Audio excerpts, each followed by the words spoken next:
Good afternoon and welcome to the Pervasive Media online lunchtime talk, live every Friday at 1 p.m.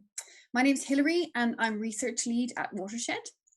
These talks are a chance to throw open the digital doors of the Pervasive Media Studio and for you to hear more from the people who are part of our community and who are working on things that really excite us. Especially big welcome to those here today who are new to the studio and for whom this may be the first time you're engaging with what we do. For you newcomers, here's a little bit about what we do. The Pervasive Media Studio is a diverse and collaborative community exploring creativity and technology with everything from comedy to coding to product development to performance art. We're a partnership between Watershed, the University of the West of England and the University of Bristol. We are a home for early ideas and companies and a meeting place of both the creative and the commercial industries. And we're also normally a studio space offering desk space, meeting rooms, events, and opportunities all for free. And most importantly, we are a safe place for creatives to take risks in their practice and make time for collaboration. Today's today's talk is Decolonize the Harbour, and we have resident Michael Jenkins and Dr. Mena Fombo, who are launching the Bristol Black Arts Barge, or the Bristol African-Caribbean Culture Space on Bristol's Harbourside, which is a new venue dedicated to showcasing the work of Black creatives, sharing history and celebrating creative futures. There's a Q&A at the end. The talk will run at roughly 35 minutes. So if you want to ask questions or comment or join in, just pop them in the chat window and we'll pick them up and give them to the speakers. But do remember you need to be signed into a Google account to post in the chat window. And a caption and recorded version of the talk will be available here after the talk is finished.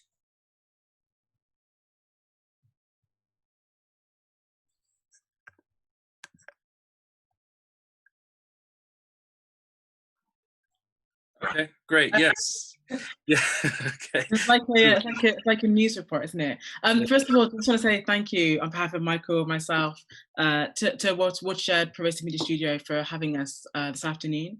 We're basically just going to tell you a bit about our story, and we're going to try and cover some core things. So one, we just want to talk to you a little bit what actually is Bristol African Caribbean Space, get down into some detail.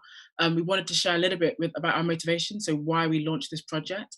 And last but not least, we wanted to talk a little bit more about how we're progressing, what the next steps look like, but most importantly, how you can get involved and how you can support us. Top line, Bristol African Caribbean Culture Space, it's a venue. It's going to be located on the Bristol Harbour. It's going to be on a barge. We're really, really excited to be driving this forward. Neither of us have ever owned a venue or a boat before, but what we've learned through our networks and through this process is that anything is possible. And so we're going to, again, tell you a bit more detail about that as we go through. But I'll hand over to Mike to tell you kind of how we got here. Yeah, I mean, how we got here. So people will probably know Mena and I from, we're both filmmakers. We set up a production company last year called Black Wave, the only Black-owned TV production company in this part of the country. And I mean, we've been having lots of talks and discussions about, you know, spaces and venues and things like that. And through the work that I do with the museums and obviously doing stuff at the Watershed, I always, you know, and understanding the history of the Bristol's historic harbour, I always thought to myself, why aren't we represented in this space? And considering the deep history that Bristol has with the African and Caribbean community, it's just a shame that there's nothing that sort of can talk about this history that's in that space, and also represents that connection. So we thought, you know, it would be really good to have something on there. So it was about time that we just got together and thought, okay, what type of space could we have? What type of space could be there? What does Bristol need? You know, growing up in the city, I've always heard really negative things about the harbour. I mean, of course, there's a lot of negativity when it comes to some of its history, some of its past. But, you know, participating in a harbour festival, I know a lot of people that, you know, refuse to go to Bristol's Harbour Festival because of its historical connections. And I feel like that is that's testament to the fact that we don't engage in that part of the city. So really, we wanted to create something where we are engaging in that part of the city, and we do have ownership in that space, which has such a significant repercussions for people from the African and Caribbean diaspora. So really, that was my motivation in getting here. We're having some sort of memorial. If you look at Liverpool, Liverpool has the Slavery Museum there. Bristol has nothing. So we wanted to create something. We've got an idea to create something, which is just one small piece of something that can help to go towards addressing this history and these inequalities, and looking forward to the future. But yeah, Mena, maybe you should go into your thoughts on that. Yeah. I think, thanks, Mike. I think just to add on to what Mike was just saying there around what Bristol has and doesn't have compared to other cities. So there's the Slavery Museum up in Liverpool. There's the There's the Brixton Cultural Archives. And I think for us, we recognise that there's a lot happening in Bristol in terms of other parts of the city, but we were very specifically focused on what the Harbour, and from what we could see and experience, there were no, to our knowledge, there were no Black-owned businesses on the Harbour, and we weren't represented specifically in that part of the city, and that was what we really wanted to kind of address. The way I got there is slightly different to Mike, in the sense that I'm from Bristol, and I moved to London sort of in my 20s. I lived there for 7.5 years, and when I came back to the city, it took me sort of a year to kind of reconnect with the city, in terms of just finding spaces where I could go and experience sort of Black arts, or spaces that really kind of stood out. I thought that in the time that I had gone away, like the city would be thriving and booming, and in lots of ways it was. But I came back, and I can remember coming back to Bristol, where St. Paul's Carnival there were so many problems, and I was like, what happened? And some of the real prominent spaces and organisations were no longer there. As I delved a bit deeper, what I find is that people are still doing stuff, but we're kind of entrepreneurs, and we've got lots of individuals doing stuff with enterprises, which is amazing, but there was no physical large central spaces. What I did from that, some people know me from launching Bristol's Black Girl Convention, where we hold annual events for 150 sort of women and girls celebrating us, same space. And in the journey to trying to find a venue, I thought, let me find a Black-owned venue where I can host this event in central Bristol. And it was really hard to find one that would host that many people, that had the right tech, that had the right resources that I needed. And so in the end, I partnered with other organisations, and I worked with Arnolfini, and I've worked with Watershed before. We've had events at We the Curious, but one of the biggest challenges that we found was that actually, even when you curate an event that's an event for a large number, let's say, of Black women coming together to share arts, workshops, talks, and so on, I wanted to have Nigerian food there, and all these catering services are outsourced to external caterers. And so just going through that journey of trying to find a venue that we own and have authentic food made by, to someone from our community, I was like, wow, it's impossible. And it really made me think about who owns sort of property and business and venues in the center of the city, who has ownership over all those spaces, who owns all of those large scale catering contracts where you're not allowed to buy in your own food. And so it made me think a lot around sort of where that kind of power lies. And it made me just really passionate this is back from 2017, around we have to start to redistribute the wealth in the city. We have to kind of have that much more of a balance, and there has to be more opportunities where there's sort of Black-owned and Black-led initiatives in Bristol. So my passion came from back then, and I think when me and Mike met last year, just kind of and launched Black Way, our passions kind of really aligned, and we started to kind of, if you want to, if that's saying, if you want to grow, go fast, go alone. If you want to, go far, go together. I don't know, some saying like that. But our paths kind of aligned, and so Bristol African Caribbean Culture Space, the enterprise, was born. If we flip to the slides, then I'll just kind of talk you through where we're at right now. So we launched, we officially set up as a company back in December last year. And so the three main directors is Michael, obviously you've met. I don't know why your photo's blurred, Mike, but we've seen your face before, so we're good. There's myself, so we're both we're sort of co-creative directors. And then Floyd Fombo, who's actually my brother, is our financial director. He's not here today, and you won't see him very often. He's a man of few words, but behind the scenes, he's been really instrumental in linking us with businesses in the Caribbean who've already invested into BACCS, and just kind of managing the finances and connect us in that space. So there's the three of us behind the project. the core essence of the project for us is kind of centered around sort of 4 core pillars, I guess, in terms of where we've got to, in terms of all the conversations and what was missing and what was the need and what did this space need to be and look like. So number 1 for us is it has to champion the work of Black artists and creatives, and it's for everybody to enjoy.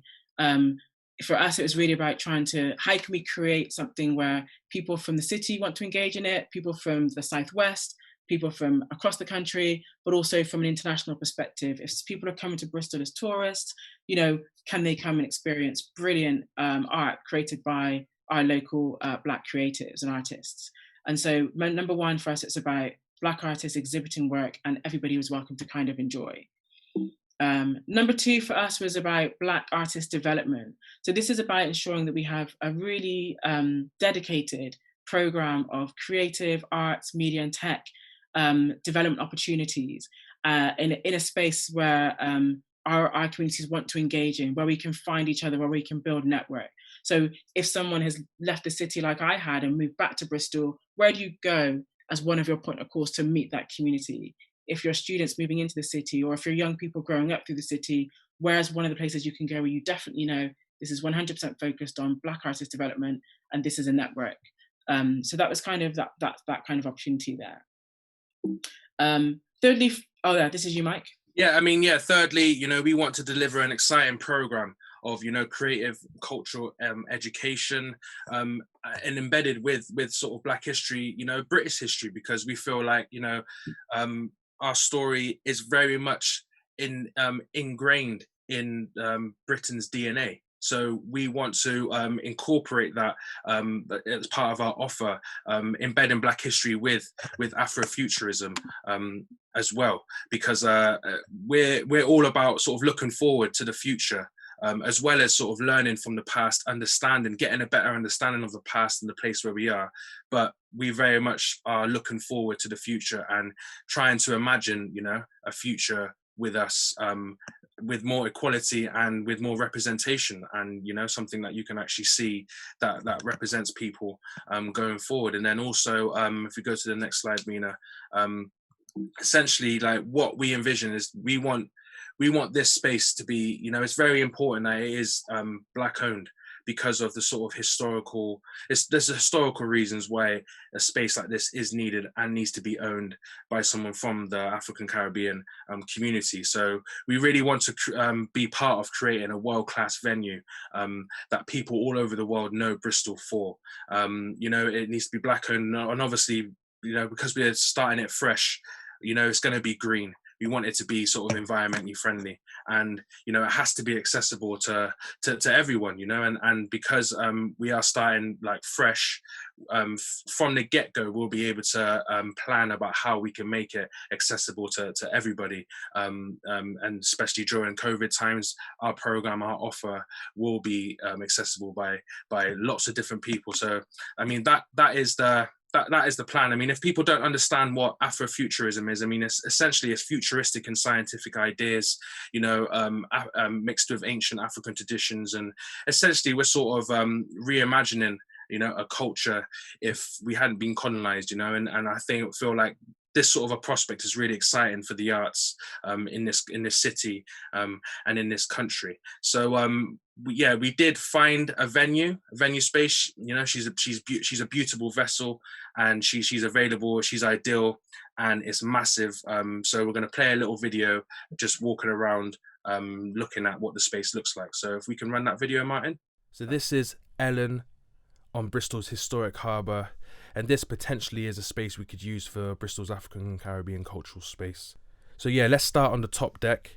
This is the area we envision to turn into a cafe bar area, a cultural cafe where you'll be able to get authentic African and Caribbean food, possibly. We really like this area. It's very light, there's lots of windows, very spacious. There's plenty of space to actually have a kitchen facility in there, and we could also possibly have a bar.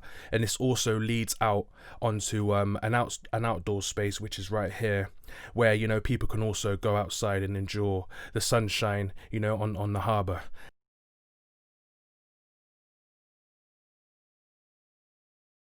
This is part of the plan, and this is what we envisioned for this part of the barge. So I mean, this is what it's all about, really. This is the lower deck of the Ellen. This is the hull, and this is a massive space. And what we plan to have here, we want to showcase, you know, this is the space that will be the actual arts space. So we want to showcase all sorts of visual arts, from photography, you know, we could have a digital gallery, a live gallery, you know, hosting different live performances, spoken word, theatre, but really we want this space, the whole point of this is going to be co-designed with other creatives, but this is the space that has lots of potential, and this is the part of how we want to bring a world-class venue to the city on this barge once we convert it. There's also other spaces within the barge because it's very large. As I said, it's about 57 meters long. There's spaces that we could turn, you know, for hot desking, you know, where we could have meeting rooms. There's also a little bedroom there which also, you know, which could be used for artist residencies when we start co-designing it with other creatives, how we want the Ellen to look. But if you look at it, it's a beautiful barge, really big, and we're excited for what could happen. Cool. Are we back?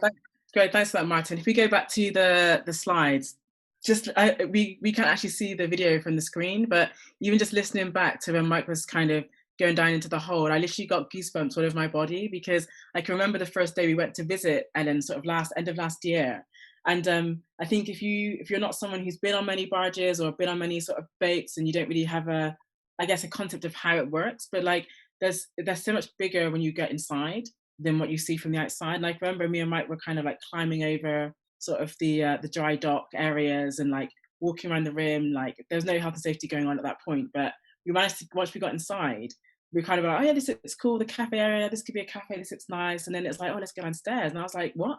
Downstairs? And you kind of, as you walk down that steps, it was just, you can't, it's until you're not stood in there, you can't experience how big it is. But we were just like, this is it.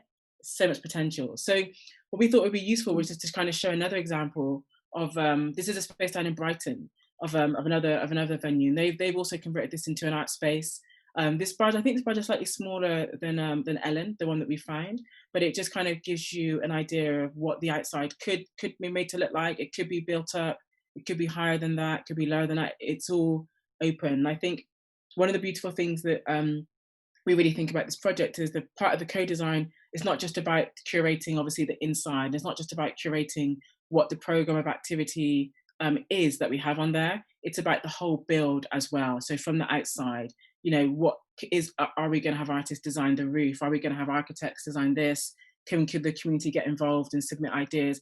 We're completely open to all of those things. And I think we'll kind of talk a little bit about where we are in sort of the business plan development at the moment. But I think making sure that this is something that that isn't an eyesore on the harbour, or that isn't, you know, something that's going to compromise the current views. It's something that's going to really complement. And, you know, if you kind of think about main cities that you might visit, people want to get a photograph somewhere on Times Square, or they want to get a photograph, you know, of certain monuments at Trafalgar Square. We'd want this to be a space where people aren't just about coming to seeing what's on it, but because it looks so good as well from just outside, it's the money shot.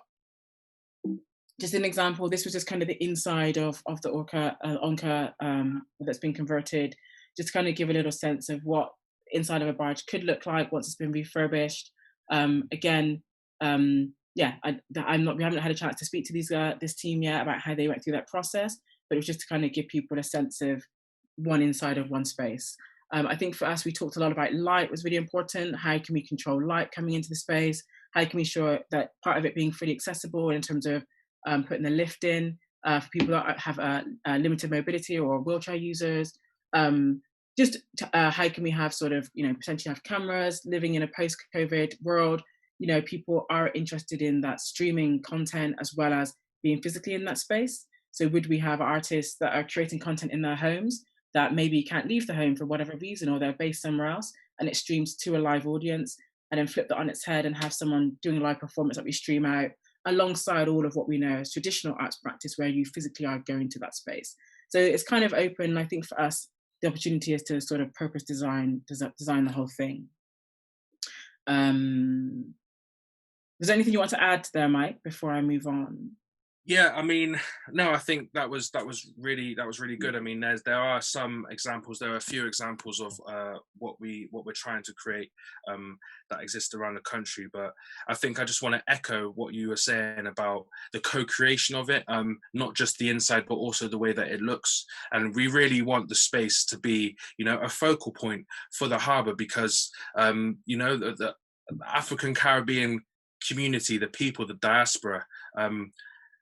Have contributed so much to this city, and I feel like this is a way of. I mean, we've been working on this for months and months and months, and we decided to put it out because of what happened with people ripping down Colston's statue and throwing him into the harbour, which was very poetic, and it's similar. So we decided to actually let people know that, yes, this is what we want to create in this harbour, because we understand what these waters mean, and we understand as creatives in the city, we want to create a space on those very waters.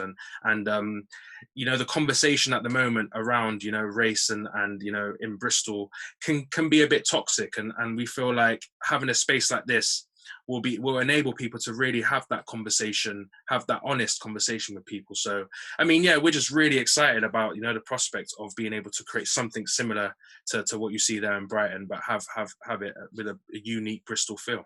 Yeah, and I think just to add on that as well, Mike, I think one of the things we've talked a lot about is just kind of what the space would mean specifically to Black artists, as well as like as a part of the conversation.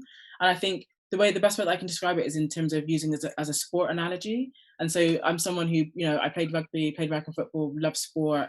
And I think like, the idea being is that, you might have access to a sports venue where you can go to that space, and there might be rugby played there, or football, or there might be badminton, all these different sports. But when you're practicing and mastering your craft, you go to a dedicated space for your specific field. So you wouldn't go to a football club to learn to learn rugby, and you wouldn't go to a netball team to learn tennis. So the idea being is that having this dedicated space as well, that's is a showcase in Black arts, but also a space where Black artists can come together to share their experiences, to sometimes come away from that toxic conversation and to invest that into our arts practice is the same in some ways as the rugby player going to a rugby club specifically learning about rugby. There's something in that is really useful. Whereas the other way to translate that would be all athletes, need to go to the gym or do training, and all exercise is useful, but specific training and specific skills within your specific field is more beneficial to your craft. And so I think it was just really important for us, again, about having that space, again, being Black owned, Black led, and a space for Black artists to also come to, as well as go back out into the other cultural spaces within the city. Yeah. Just in terms of how we're working, so we've brought together sort of an advisory board so far of some initial players at the beginning phase of this. So these are people that are leading institutions within the city to kind of learn from their expertise and take on board all of those learnings. And we've had a lot of support behind the scenes, so that's been really, really useful for us. And then I think what else are we doing? We've been focused on developing our business plan.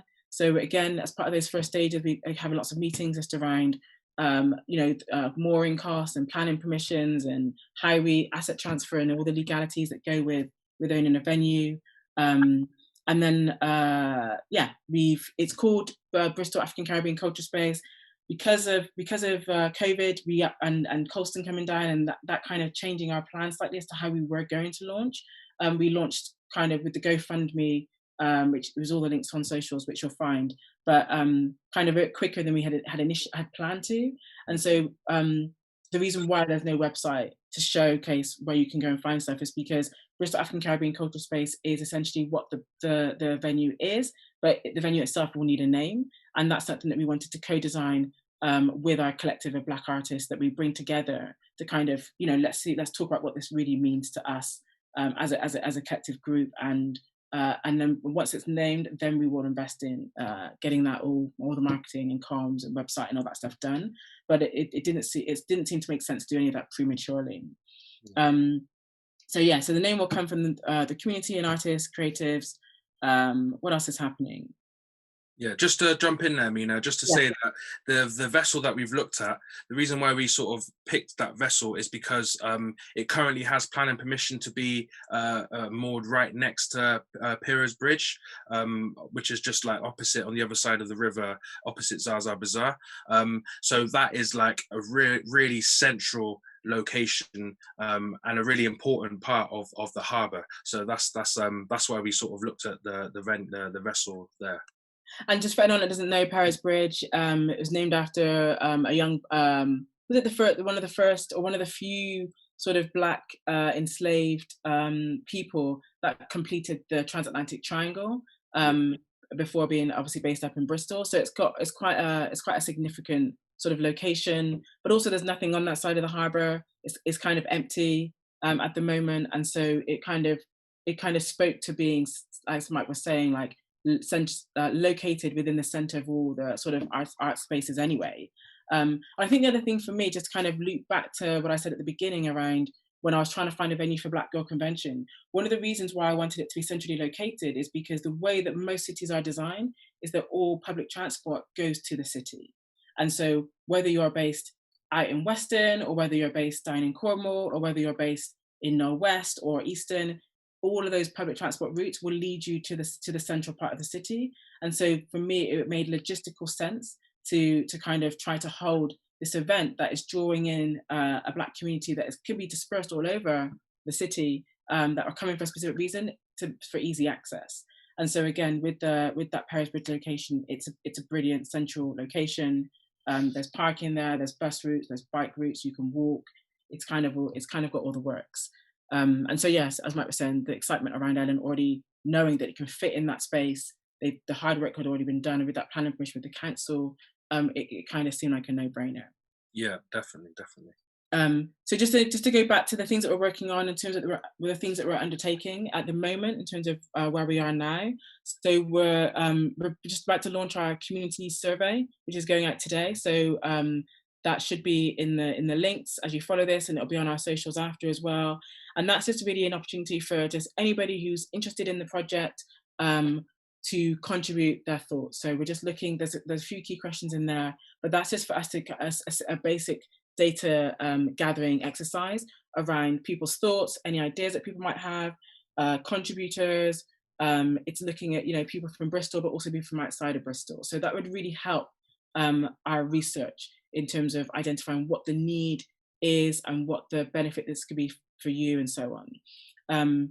The audiences that we're focused on, particularly hearing from within those surveys, is people that are going to be in the audience. So we want you to fill in the form. If you're someone who consumes art, who goes to things, who likes to experience stuff, then we want to hear from you because that's really important. But we also want to hear from Black artists and creatives that specifically are creating art as well. So audiences, anybody who wants to consume, and then specifically as well from Black artists and creatives that are interested in sort of using this as a space for their work and what they would like to see from it. And then the third target group for us will be young people, which we will have a separate, any young people that want to just fill in the survey, you can, but we'll have a separate network that we can reach out to through some of our, I guess, other stakeholders in the city that are working with young people that can contribute into that space as well. The second thing that we're going to be doing after we get all that data in is we'll be putting together a core group of Black artists and members of the community to kind of form this collective, which hopefully will drive this through for the next phase of the I guess the business plan development and the purchase.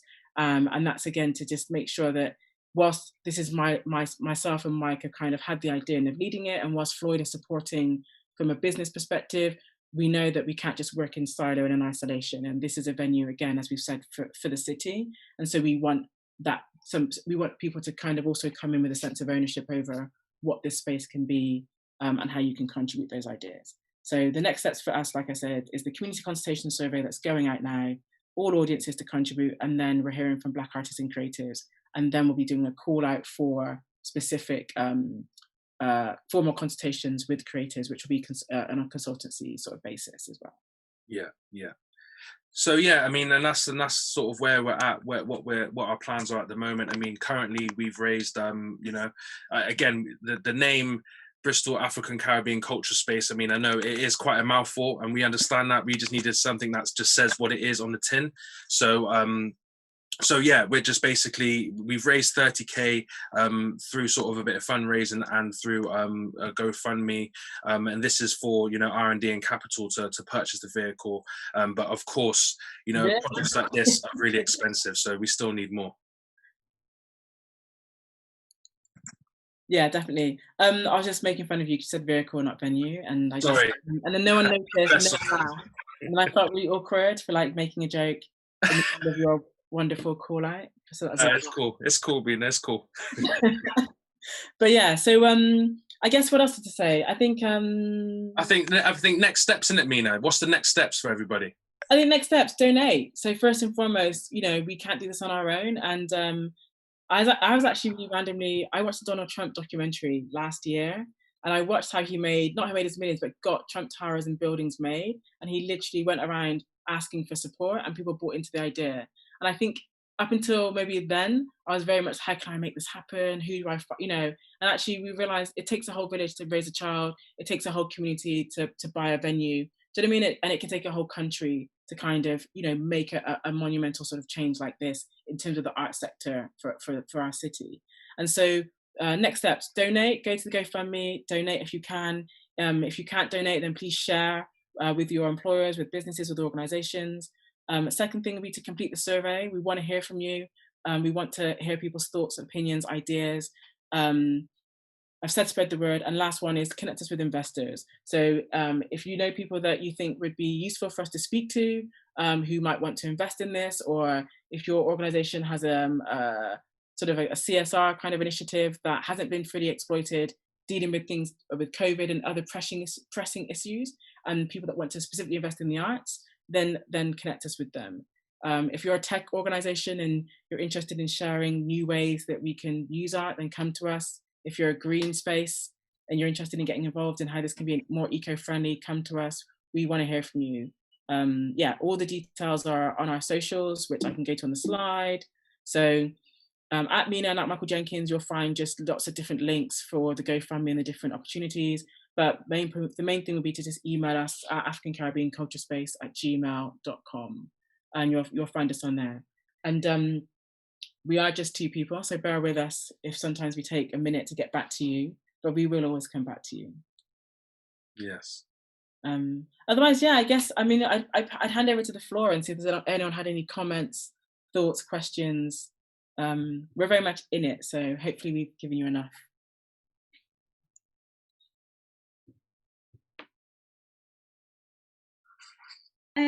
Yeah, thanks so much. You just said you're just two people, but you're two amazing people, and this is an incredible project. And I think I'm just looking at some of the comments here. Everyone is saying that they're really moved and they're really excited, and people are already saying, how do I make a monthly donation? How do I get involved? I think it's so vital for Bristol, like you said, and especially in that site of this healing and celebration is going to be really transformative. And I'm really impressed as well with how you're structurally going to change things by owning these spaces, by your commercial models, and that's really important. And this leads me to some questions that people have, which is, Francis asked, will the boat be able to sail to other places, or is it going to be in situ? So that depends. If it goes in the location that we want it to be in, then we know that that part of the bridge is closed, so it can be opened and then obviously be closed.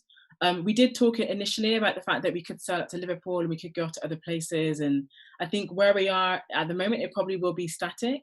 That doesn't mean to say that we couldn't have, you know, a wide beam that's moored up alongside in the future, which is a smaller vessel that could go off up and down the harbour. But I think initially we want to get this first one done. I say first one, like we're going to do hundreds of them. Yeah, I mean, yeah, we haven't got, I mean, we have had those conversations, but I think with the actual venue space itself, it probably will be in situ, but, you know, we can talk with other, you know, people within the Harbour community about how we can work together to create, you know, offerings of because, yeah, these waters are very historic, and I feel like, you know, going taking a trip to Bath so that we can educate people about how these cities were connected and the trade that connected these cities. It's definitely something, you know, part of a programming idea. But yeah, I think with the Ellen itself, I think at the moment we see that as but we're open for ideas and discussions and talks about that. Brilliant. So we have more questions. Vanessa has asked, will Ellen keep her name, or will there be a rebirth or some sort of baptism or ceremony for that? You thought about that? We definitely thought about it. We're not there yet. I think there's a big thing around it's bad. Apparently, some people say it's bad luck to change the name, and other people say as long as that she's out of the water, then you can change the name to rebirth her. So I think at this stage, I think the most important thing for us is really just around just actually naming the venue as a project, and securing Ellen as a space. And I think all of those other questions around whether the actual vessel will change, that can come later down the line. Fair enough. I mean, I think it's a good sign. People are like, now, I want it now. Can I go tomorrow? So yeah, if you have that enthusiasm, donate and share again. Okay.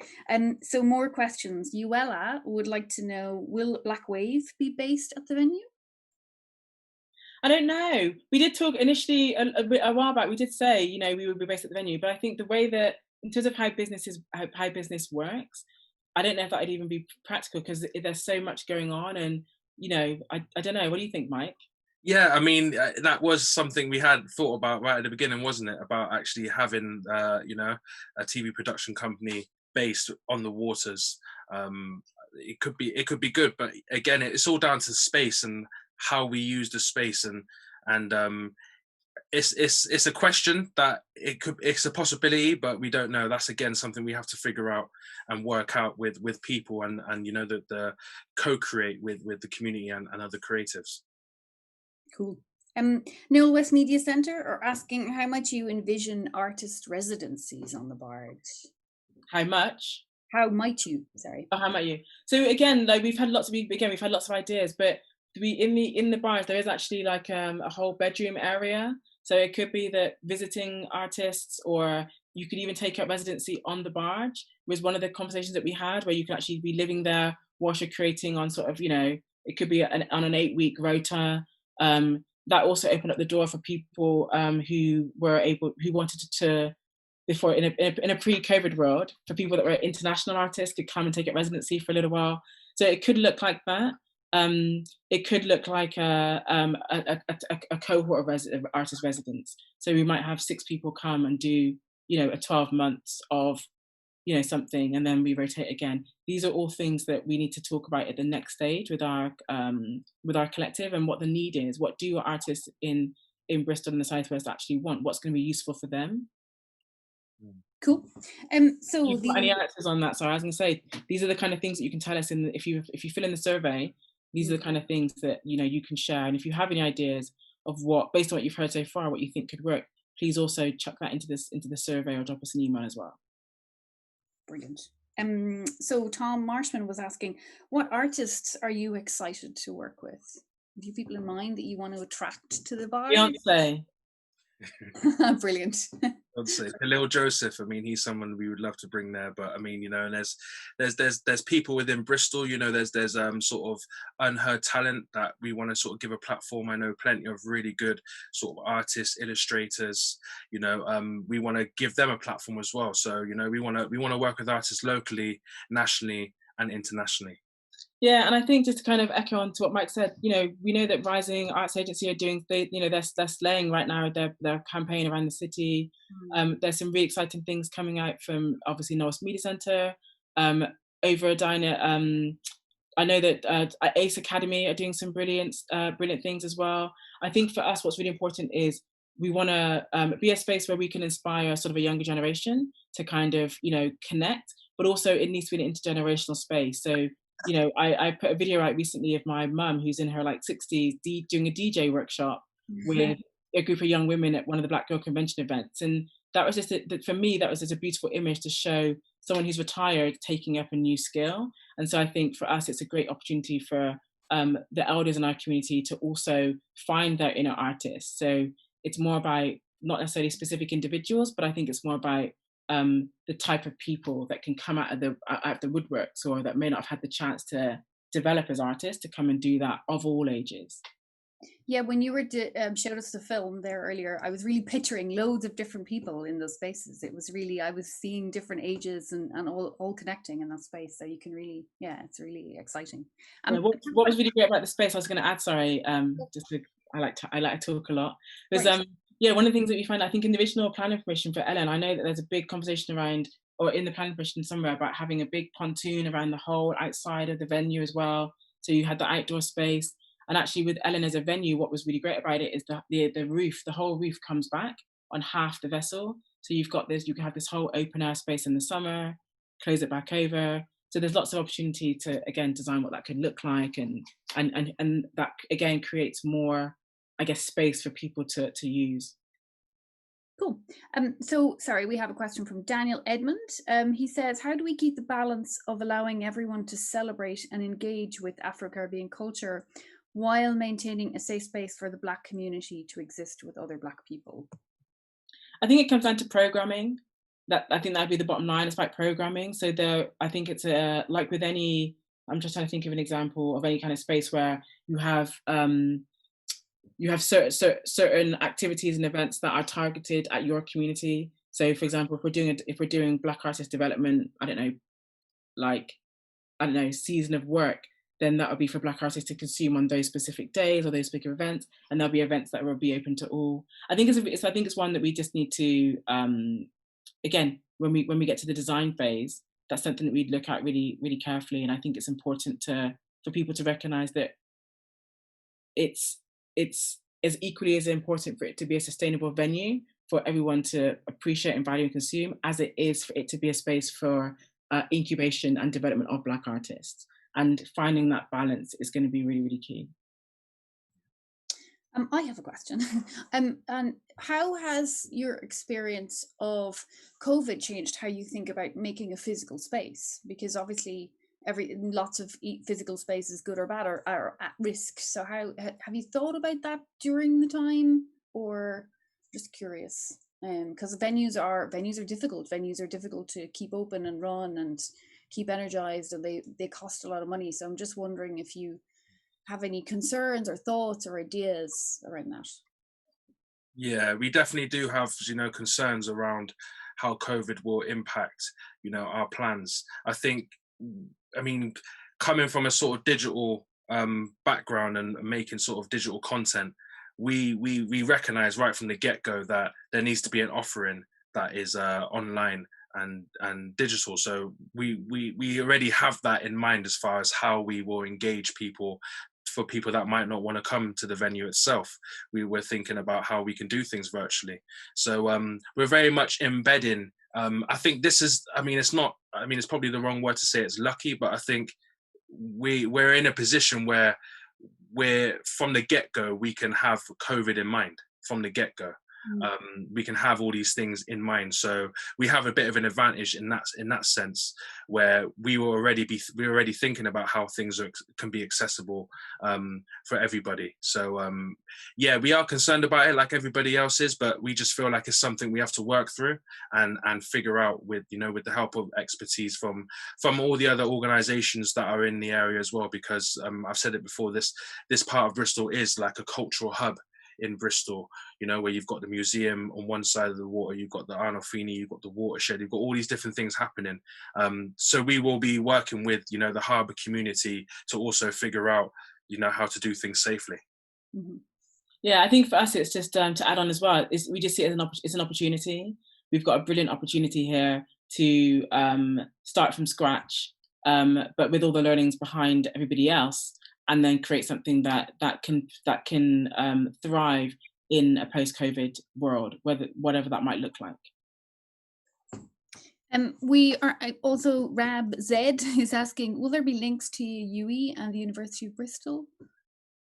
So I think that there are definitely conversations that we need to be having, because the universities own a lot in Bristol.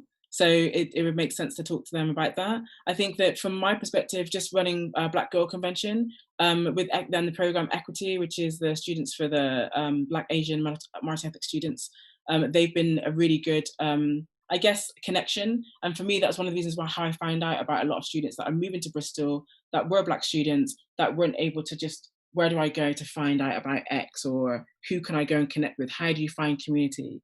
And so hearing their stories was another one of the motivations for kind of thinking, well, okay, well, let's just create a space that if you do come to Bristol and you find yourself in the centre and you're only here for a weekend or, you know, a short period of time, where can you go to find some Black arts and culture?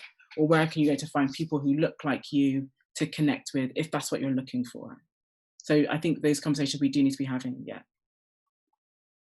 And to slightly go off topic a little bit, you have a film, I believe, out at the moment on BBC called We Are Not the Virus, one of Blackway's films. You want to just give that a little plug for us and tell us a bit about it? Yeah, that came about, you know, that was filmed during lockdown. The BBC Arts and the Arts Council put out a call for artists around the UK to essentially respond to what's happened, and I decided to do something around essentially, yeah, We Are Not the Virus. I wanted to pay homage and make an ode to Black people that are on the front line, because I was shocked. I mean, I wasn't really shocked, but I mean, to hear the statistics that were coming out around if you're from certain communities, you're going to be more affected by this virus, and it exposed the sort of, you know, incessant racism in this country, and I just wanted to do something which just addressed that or spoke to it. And yeah, We Are Not the Virus, part of BBC Arts Culture in Quarantine. You can check that out on the iPlayer. And also Mena was also part of that process, and her one's coming soon as well. And that is our first sort of Black Wave productions that we're doing. So yeah, it's just, you know, lockdown, Colston statue coming down. I think it's Black Lives Matter. It's caused people to really look at these issues that people within the Black community have been talking about for decades. Yeah, so that is, but yeah, watch that film and you can see it's an ode to Bristol, it's an ode to people from the Windrush generation, our contribution to the frontline services like the NHS, you know, taxi drivers, bus drivers, care workers, all those sorts of people, and also, you know, trying to give hope to the next generation. More questions. Everyone is asking already, will there be work experience for young creatives to manage or assist on events, or helping young creatives make connections within the industry? Yeah, definitely. I think both myself and Michael have done a lot of work with young people over the years. I spent like 15 years working with young people across the UK and internationally, in fact. And so that's really close to both of our hearts. And I think for us, we really, again, are focused on ensuring that that those programs, that intergenerational approach and those programs of work experience or apprenticeships, whatever, is ingrained within the fabric of the venue. It needs a name. It'd be so much easier if it had a name. Of Bristol African Caribbean culture space. But also one of the things that we have discovered on this journey again was, you know, how many Black people in Bristol have a boating license? Do you know what I mean? How many Black people own resident boats on the harbour? I've been looking into that quite a lot and trying to find out what that looks like. And so there's a real opportunity in there around people that are interested, and us talking to sort of the harbour, the harbour organisation or the body, the council, around if people are interested in becoming a harbour master, for example, if you're interested in engineering or managing boats or architect and design, all of that side of the harbour again is very, very, it's not closed off, but it's we don't see ourselves in that space, and the harbour is not going anywhere. You know, it's not going to disappear. If anything, the waters are rising. So there's enough, you know, for us, we see that as an opportunity as well, not just on the art side, but on that other, the STEM side, I guess you'd call it. Yeah. Yeah, and there's practical skills as well. I mean, there's you know, Bristol they still build ships and boats in Bristol. So having people that can, you know, linking people up so that they can get involved in some of the industries around the harbour. I think this is all part of what we want to do as far as trying to build a more inclusive, trying to help everybody build an inclusive city. And this is just our idea to really help do that. And, you know, we're looking at the harbour because for so many centuries, that was a key part of Bristol's interaction with the rest of the world, whether it be good or bad. So it's a very important and historic place. and that's why we feel it's so important to have something on those waters. And can I ask a question about the other spaces that you mentioned? There was one in Brighton. Sorry, I've forgotten the name of it. What's been most interesting for you in your conversations with these spaces about how they work locally, or how it works for them to work in this kind of space? So we were saying we haven't had a chance to speak to them yet. We've just found them online. We find, so there, and obviously COVID has happened, so we haven't been able to travel down there. But there's an example. There's a project up in York, I think, as well, that have done something with a venue boat. And again, I think they're slightly smaller, but they're definitely resources that we want to go and talk to and find out about what their journey was like and how that looked. Yeah, and speaking to other people that actually have venues and things like that, obviously finance and money is obviously, the bread and butter. It's always an issue, and especially around, funding and the arts and things like that, and how seriously does this government take funding these sorts of things and funding the arts. So we will have the sort of same issues that other art spaces have around the UK. We won't be exempt from those sorts of issues. But I think where we might have a little bit of an advantage is that we're quite fresh, so we can build in some of these precautions, some of these processes right from the start, right from the get-go, to make us more sort of versatile and sustainable. Yeah. And I think just to add on to that as well, the other thing I'd say is for us, it's like the most important part of this is the people. It's about talking to, like I said, our communities, and then talking to the wider communities of audiences, and co-creating this space so that we all have a sense of ownership over it, and we're all willing and wanting for its success, rather than it just being an institution that's already there, that's trying to adapt. It's being built from the offset, and all we're providing, I guess, is the vision and the pillars that we've identified through our own lived experience and of our peers, and through research in the sector, to kind of frame what that could be, but the content has to come from the people. It reminds me of some of the work being done in Australia at the moment, is people having discussions about Indigenous arts spaces, and not having just saying, oh, let's bring loads of Indigenous art into white-owned, white-built, white thinking spaces, and just expect that to just happen, when actually you need to build Indigenous community spaces, whatever they are, and they have to be built by people themselves to consume as well as produce art in the way that is right for their culture. Exactly, and I think that's why, one of the 4 pillars around it being Black owned, it may not feel like a pillar that would normally be, what someone might have, but it's integral that it has to be Black owned for that reason. Mm-hmm. And we have a couple of minutes left. Is there anything else you would like to tell us about what you're working on at the moment? Are you documenting this process? Because I know you make documentaries, but is someone following you around because I want to see the journey of how you get from here to you standing on the barge going, look at what we did,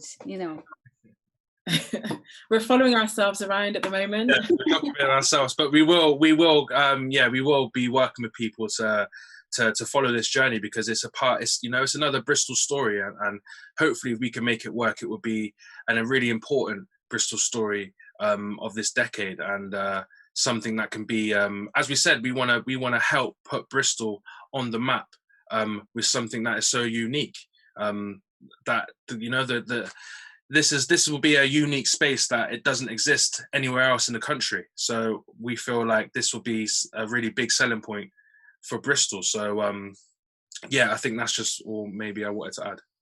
Yeah, and I guess just final key messages would just be, like I said, donate if you can.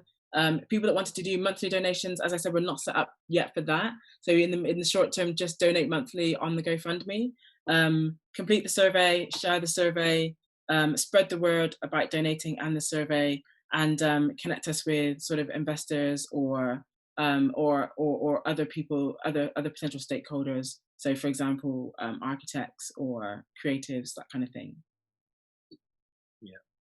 Just want to give a shout out to people that have been supporting us behind the scenes as well. So we've been working sort of with Norris Media Centre. We've been working with Watershed, Festival of Ideas, Marty.